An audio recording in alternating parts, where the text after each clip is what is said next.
Well, all right, fish lads, I get asked all the time, how do you get your line on your spool perfectly straight and even just like this versus this colossal mess right here where it's all tangled and messed up and you're getting tangles right through the spool all the way up through your line. Look at that. That is just virtually unfishable. And that's because this spool was spooled up incorrectly and this one was spooled up using Johnny Fish a Lot's secrets. I've had to fish all day long without getting messed up and tangled and frustrated and not catch any fish and go home.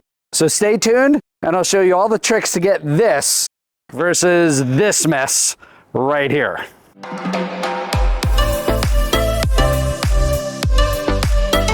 And to spool up your line correctly, it couldn't be easier. All you need is a box, your fishing line, a screwdriver, a pair of grips of some sort. I like to use vice grip pliers, but I lost mine, Johnny Fish a Lot style. So I'm going to use these vice grips right here. And of course, a bucket and some water. And that's it. That's all you need never to get tangled. So let me go ahead and show you the first step so you could get fishing and not worry about a mess coming out of your spool. And what I love to use when I'm spooling up my ultralight reels is 2-pound monofilament test line. Now this is Trout SOS line. I absolutely love this stuff, but any line will work. Berkley makes great lines, Stren makes great lines. Monofilament is just where I go when I'm using ultralight, and 2-pound will trigger more bites than any other line out there. And the first step to this, of course, is to remove the sticker and any glue right here on the spool. If there's some on the back, make sure you remove that. Now the easiest and safest way I know how to do this is just by using a flathead screwdriver.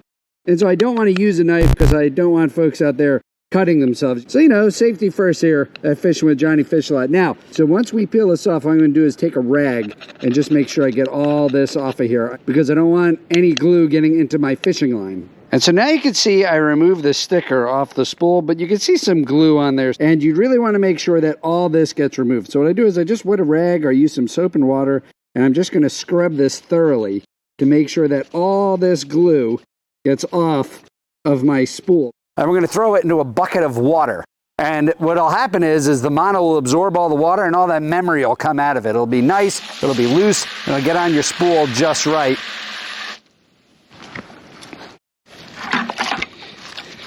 And so now there's our bucket of water and there's our mono, and you're just going to let this soak in the bucket for about 2 days is good, but if you really want to be on the safe side and make sure the water really gets into all the mono, you could do 5 days. Just leave it in the bucket, forget about it, do a week of work. And so I'm going to spool it up. 2 days should be perfectly fine. Now the first step here is to take your line and you're going to actually run it all the way through your guides of your rod right here. Now here's another trick. Always flip the bail up, and now we're going to tie our line to the spool using a uni knot. And now we're going to use our cardboard box, vice grips, and screwdriver to great effect right here.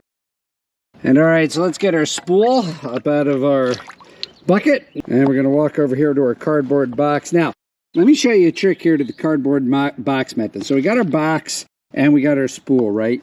This is it. I'm going to reel behind this box going this way. So I want the line coming off the spool towards me, just like that. See, I'm going to show you how it's spinning, just like that. That's how you want it, just coming off the top. There's a box. Here's my screwdriver, and I just poke a hole right through it. Next, I'm going to take my line. I'm going to put it over the screwdriver. Okay, now I have some grips, and I'm actually going to want to grip the screwdriver. I'm going to push it pretty tight up against the spool because I want some pressure. And that's it. So now we're ready to go. I got my screwdriver. I got my spool hooked up to some vice grips. That's keeping the pressure on. And I have my line coming off the top of that spool right there. And okay, so now a couple of tips right here. Now, take a look at the tip of that rod. You see the pressure I'm putting on it? Again, now this is ultralight. That vice grip is allowing pressure on the spool, but I'm still able to reel it in just like this. You see this constant bend in the rod. What a lot of people will do is they'll try to hold the line and spool it like that. And what typically happens is a couple of things. One is your grip fades throughout the course of you spooling this. So there's different pressure applied to the line at different times when you're spooling it, and that's going to result in knots or just uneven spooling of the line. You don't want that. And the other thing, of course, is you could actually burn your hand with the spool. So a lot of people, this takes a little while. They lose a little bit of patience. And then all of a sudden, they start really cranking this thing hard to get the line on here, and they burn their hand. And that is perfect. That is a perfect spool right there. You can see there's no variation of depth of the line. It's all on perfectly even, perfectly smooth. Now, let me show you a couple of tips right here. So I get a question a lot of times, how do you verify how much to put on your spool? And so what I would argue is, if you want a lot of casting distance, you want about 1/16 of an inch between the line itself and this lip right here. That'll give you maximum casting distance, which could really come into play when ultralight fishing. And literally just take some tape, you put it up against there, and yeah, that is 1/16 of an inch. So that's perfect right there. Now, if you're concerned with knots and tangles, what I would recommend is 1/8 of an inch between here and the lip right here. And that will do a couple of things. One, the line will not come out as easily as it would 1/16 of an inch, but it will still allow you to cast pretty far, and it will lessen your wind knots dramatically because there's just not that much line coming off the reel all at once in the beginning of your cast. And another great tip I have for everyone out there is high vis line. So a lot of fish lots avoid high vis line because they think the fish can see it. So just keep that in mind when you're selecting your line. Line diameter is much more detectable to fish than sight, but this high vis stuff is incredibly useful so that you can detect bites and you can see the line in the water, which will allow you to catch so many more fish. So don't shy away from high vis line. Go ahead and give that a try. And all right, fish lots, spooling your line perfectly to avoid tangles is only one piece of the equation.